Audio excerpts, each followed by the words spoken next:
Hello guys, and welcome to my guide on how to do the Kalphite King. For this guide, I'll be showing you the best methods on how to do it for low levels, and if you do not have that great money. These methods are for people who have around about 5-10 mil bank. So first we're going to go over how to get there. You have about 4 different paths you can take. Some are quicker than others. The quickest path would be the red path, which is going from the Lowstone teleport, which you have to do Desert Treasure. If you do not have not done Desert Treasure yet, then you can take the next best path, which would be going from the pyramid, which is using a I think they're called scepters. Well, I don't know what they're called. I totally forgot what they're called. But you get it. I'm pretty sure people already know what I'm talking about. They have 3 charges. You guys know them. They're about 500, 700k each. And if you do not feel like doing that and you want to go for a little bit cheaper method, then you can go from the blue path. This path you can use by going to the bandit teleport, which is, I think the bandit teleports are about 5k each. Maybe about 7. We'll see. I'll probably price check those later and see how much those are. Then, if you cannot do that, you don't like spending any of that kind of money, then you can take the pink path. The pink path is going from Palovich, which you have to do the rug, which costs about 200 GP to get to. Now, since we know how to get there, we can go over the setup. For your setup, you're going to want a recommendation of Full Varrox because it gives a nice prayer bonus. You're going to want a nice Vampirism, Reverence, or Penance Aurora because they give a lot of prayer and help you with HP, which is very important during the Kalphite King. Your amulet, you're going to want to be a Glory or better, maybe a Fury or Whisper if you're kind of rich, but a Glory is very good if you're minimum of money. Another thing for people who do not have enough money to get Dragor would be Chaotic Rapiers minimally. These do not do too much damage, but they are a lot better than using a Kree'arra or Dragon weapons. Your gloves would be Ganodermic gloves and Ganodermic boots. These are very high defense considering there's 75 defense armor, yet they are only about 20k each, very cheap and very good if you don't have that much money. Your ring wealth would be very good, but only for FFA. If you're using coin share or loot share, you definitely want to swap out the ring of wealth for a different ring. Or if you don't have any better ring that gives group bonus, then just don't bring any kind of ring at all. You don't really need any arrows since you're going to be using range at all in this method, and that's pretty much your whole setup. Except cape, I did not go over cape. You really want to get a fire cape or a killing cape. If you do not have any of those, then just go with a skill cape. If you don't have the skill cape because you don't have a 99, then you can probably switch out that for just, I don't know, get a what are they called? You can get a team cape, which get like 1% crit. Okay, now since we know what we're doing there, we can move on to our inventory setup. Your inventory should consist of 1 extreme or superset, 5 to 6 restores. If you have overloads, I would use them. If you have flask, then be my guest, go ahead and use them. Your food will be shark or rocktail. Maybe shark if you're poor, but rocktail heals a lot more. Continuing with on using food, you also want to have a beast of burden filled with shark. One downside of using a beast of burden, if you do not have a yak, is because it does not, of course, as people know, it attacks the Kalphite King and makes it focus its targets on you. This way, if you're going to be using a Tort or a Terror Bird, you want to make sure you're making an attack a minion. Otherwise, you're going to get pretty owned, and it's most likely that you're going to die. Another substitute, if you don't feel like risking it, is to use a Bunyip, or you can use a Unicorn. Now that we'll move on to prayers. For your prayers, you really want to have at least piety. Piety and protect item should always be on. Those are prayers that you should always be active and should be within your quick prayers. Your quick prayers should consist of protect melee, protect item, and piety. You want to protect melee because the Kalphite King will always be protect melee at the start of every single phase, or every single kill rather. You want protect range when it turns green, and you want to use protect magic when it turns blue. I will demonstrate this later on in the guide, and you guys will understand where I'm going with this.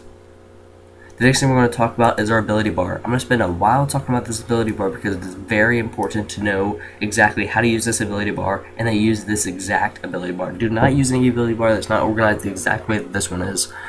If the only ability that you can really swap out is Dismember, you can swap that for any other ability that you really want on there, but I would highly recommend just put ability right there just in case you cannot use any of the 5 abilities that are listed first.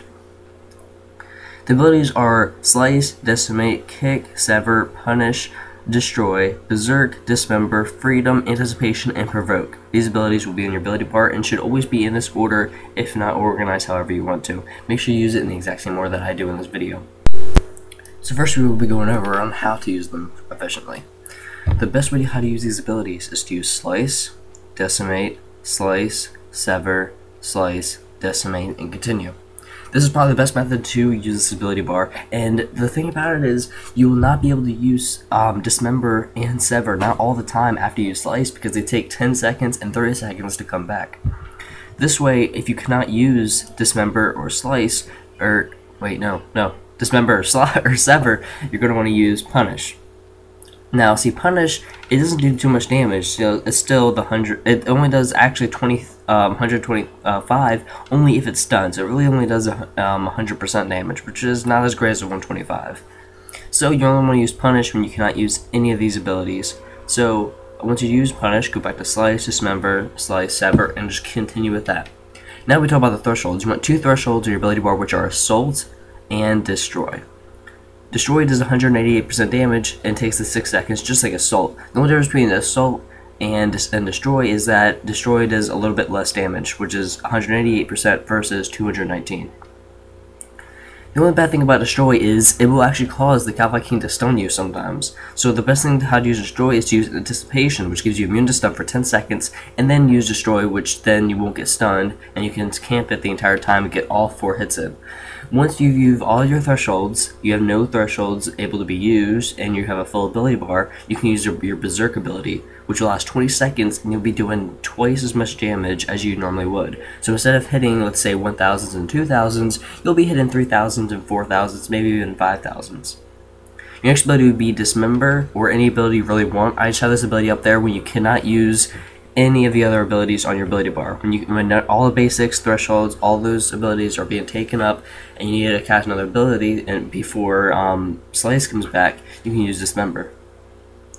Your last 3 abilities will be anticipation, freedom, and provoke. These abilities are all defensive abilities and should only be used at certain occasions. You should only be using anticipation if you want to cast destroy, or use it during magic phase, because you get stunned a lot in that phase and can be very deadly. Your next ability would be freedom. It cancels any stun for 6 seconds of immunity. This is very good because if you get stunned, let's say in magic phase, and there's a bunch of those balls around you and you cannot get out of there because you're stunned, use freedom and then you can get away freely. Your next ability will be provoke. Only use this ability if you're either tanking or you are the provoker. I'll go over how to use that later on in this video.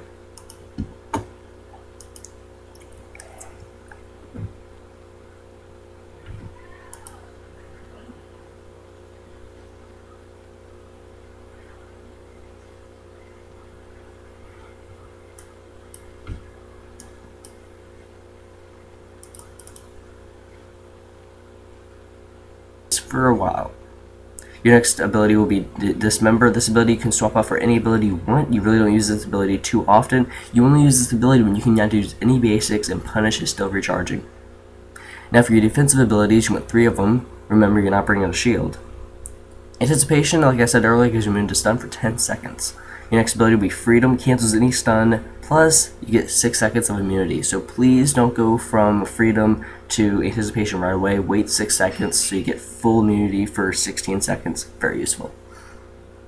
Freedom comes in very handy when you're in magic phase. Therefore, when you get stunned by the blue ball, you can get away from the others before you get hit for 8,000 plus damage. Your last ability will be provoke. This makes the monster focuses attacks on you, which you should only be using if you're either tanking or you are the provoker, which I'll go over that later. So you can see here I'm demonstrating how to get there. I'm using the Lotion method, which is the quickest way. You do need to just try to do this method, and basically you're just going to run south. And it helps a little bit if you use what's called Surge, which is the magic ability that makes you go 10 squares, which will in the long run save you a little bit of time. So once you get over here, you're going to get ready to use Surge again once you go down this little Kalphite King hole. Once you go down the cave, you want to spam Surge, and there you go. And now you're here, and you are ready to go. Now we're in, I'm here with the team right now. I'm going to do a demonstration on how to do this.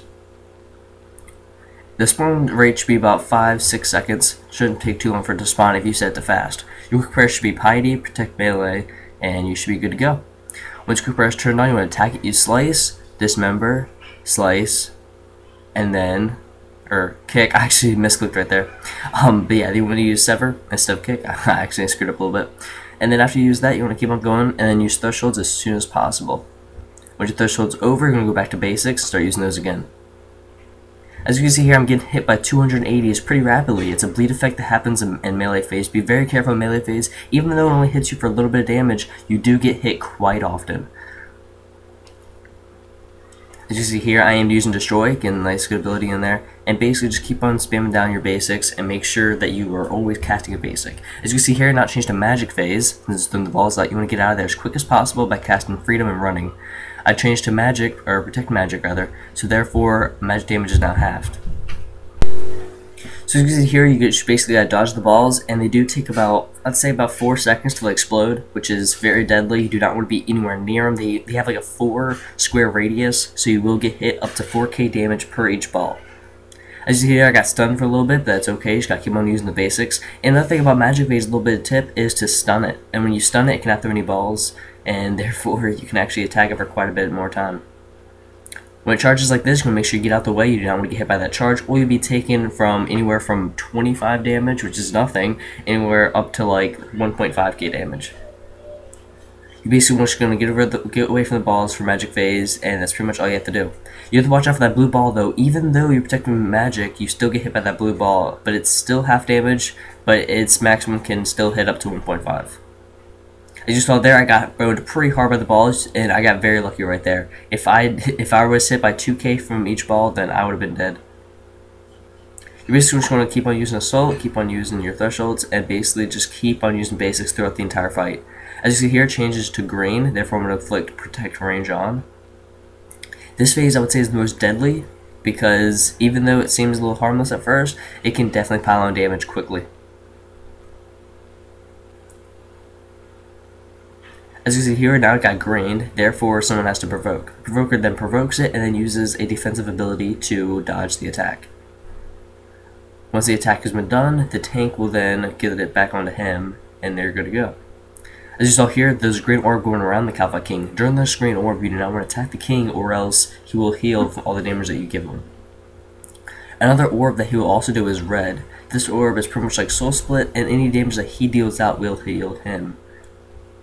You just want to keep on using basics, and you just want to keep on getting its HP down as quick as possible. It currently has 100,000 HP, so it's definitely takes a while to kill, but if you get nice DPS, you can kill it pretty efficiently. As you see here, it turned green again, therefore he has to use another defensive ability to dodge the attack. He dodges the attack, and the tank then provokes it back onto him. Normally in situations the tank should not be using a shield. I'm here with just a pretty bad team. We're just here just to get a clip in and to show you guys how to do it.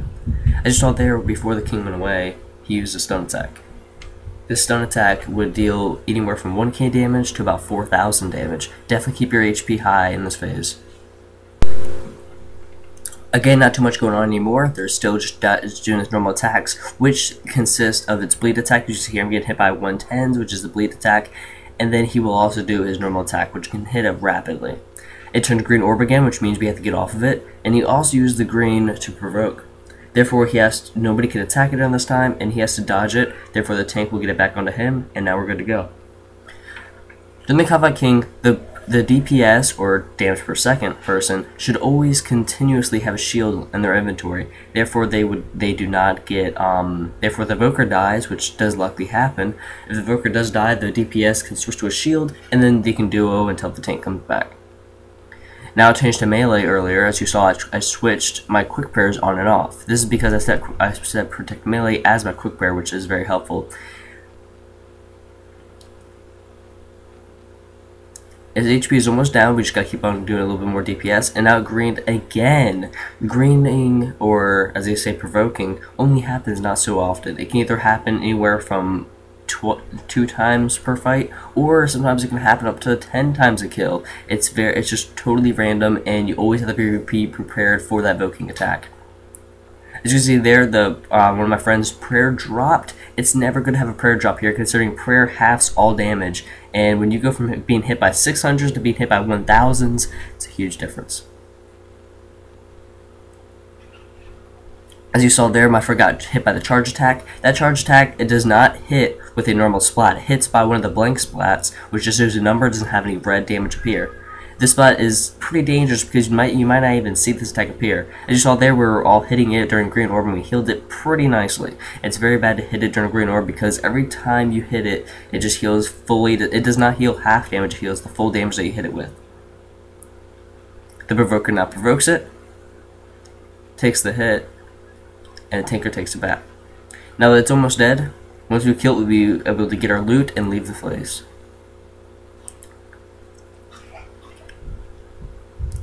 So my friend got the loot, and it is, what did he say? I think it's, what is it? Shark drop. Awesome. Yeah, it does drop shark, so be prepared for getting crappy drops, and hopefully you guys enjoyed this video, and I'll see you guys next time.